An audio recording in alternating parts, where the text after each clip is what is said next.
So hey everyone, welcome to trade life sigma. और आज हम लोग एनालाइज करने वाले हैं सन फार्मा।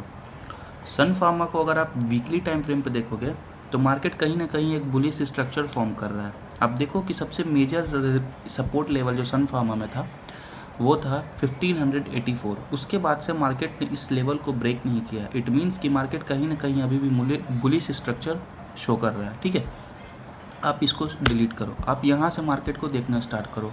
आज मैं आपको यही सिखाने वाला हूँ कि आप किसी भी स्टॉक्स या चार्ट्स को कैसे रीड कर सकते हो, चार्ट रीडिंग आप कैसे सीख सकते हो। तो आप यहाँ से मार्केट को देखो।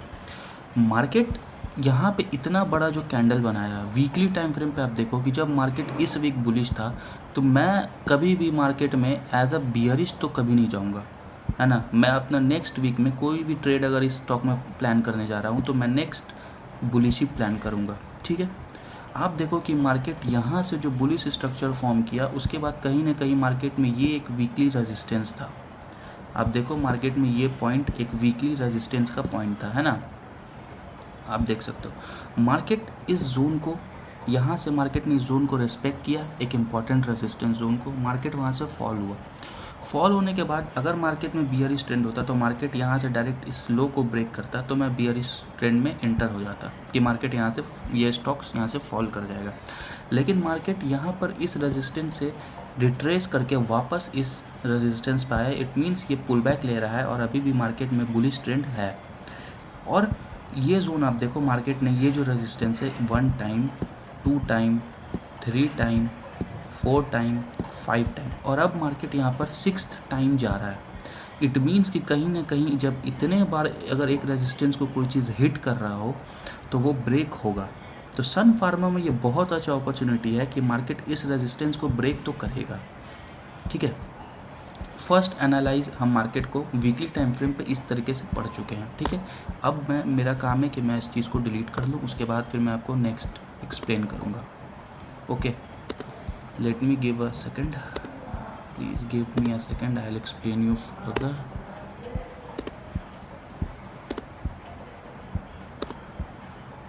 Yeah, that's enough I think, है ना। now our time to shift our time frame to daily, है ना।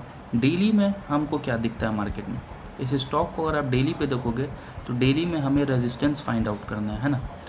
ये सबसे टॉप लेवल का रेजिस्टेंस था जो कि वीकली था। आप इसको रहने दो, इसको आप ब्लैक कलर से डिनोट कर लो। आप देखो यहाँ वीकली में सबसे टॉप लेवल का रेजिस्टेंस यही है, मेरा वीकली यही है।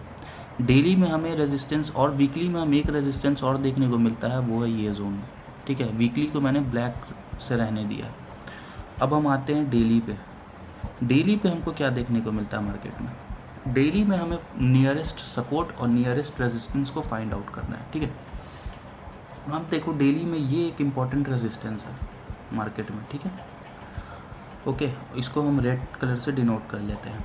और नियरेस्ट सपोर्ट कल का जो लो हो जाएगा या प्रीवियस डे का, वो नियरेस्ट सपोर्ट की तरह एक्ट करेगा। ठीक है, मैं ऐसे यहाँ पर रेड से मार्कआउट कर दिया हूँ। अब मेरा काम है 4 आवर पे। 4 आवर पे हम क्या देख सकते हैं, 4 आवर पे हमें क्या देखने को मिलता है मार्केट में, नियरेस्ट सपोर्ट और नियरेस्ट रेजिस्टेंस। मार्केट में जो नियरेस्ट कहीं ना कहीं जो एक रेजिस्टेंस फॉर्म हो रहा है 4 आवर में, वो ये जोन है ना। ये जोन आप देखो, ये जोन नियरेस्ट एक रेजिस्टेंस एक सपोर्ट की तरह ही फॉर्म हो रहा है। That's it. अपने को ये जोन से मतलब नहीं, नियरेस्ट 4 आवर में आपको फाइंड आउट करना है। ठीक है, अब अगर आप इंट्राडे या 1-2 दिन के लिए होल्डिंग्स के लिए आप प्लान कर रहे हो तो आपके पास 2 अपॉर्चुनिटी बनता है। आप ट्रेड कभी भी 4 आवर पे प्लान नहीं करो, आप 1 आवर पे आओ। 1 आवर पे आपका काम है मार्केट को देखना। 1 आवर पे आप देखो मार्केट में ये डेली रेजिस्टेंस हिट हुआ, मार्केट ने यहाँ से रिजेक्ट किया। ठीक है, आपका पहला एंट्री यहीं कहीं पे बनता शॉर्ट करने का। लेकिन ये जो है डेली सपोर्ट है और ये वीकली रेजिस्टेंस है।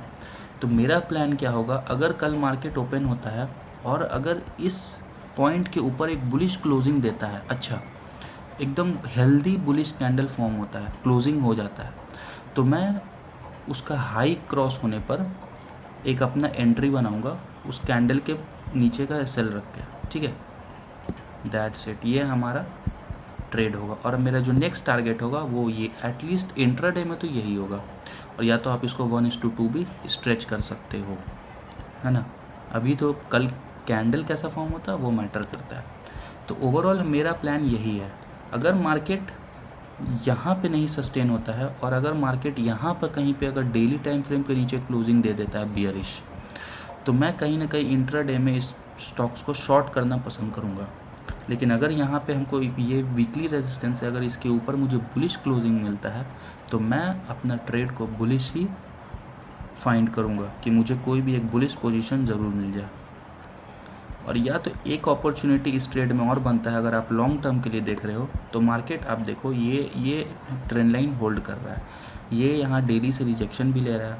तो इसमें एक अच्छा अपॉर्चुनिटी मार्केट में क्या बन सकता है कि मार्केट इस पोजीशन पर आकर इस तरीके से ब्रेकआउट देगा, तो हम ट्रेड को यहाँ कहीं भी पकड़ सकते हैं, है ना।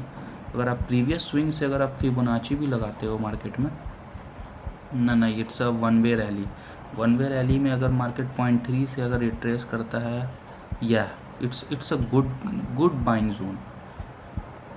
आप यहाँ पे एवरेज कर लो अपने ट्रेड को, ये it's a good buying zone for a long term view. और शॉर्ट टर्म में मैंने आपको बता दिया है, यहाँ कहीं पे क्लोजिंग मिलता है तो बियरिश, इसके ऊपर क्लोजिंग मिलता है तो मैं यहाँ तक के लिए बुलिश रहूँगा। That's it, thank you so much.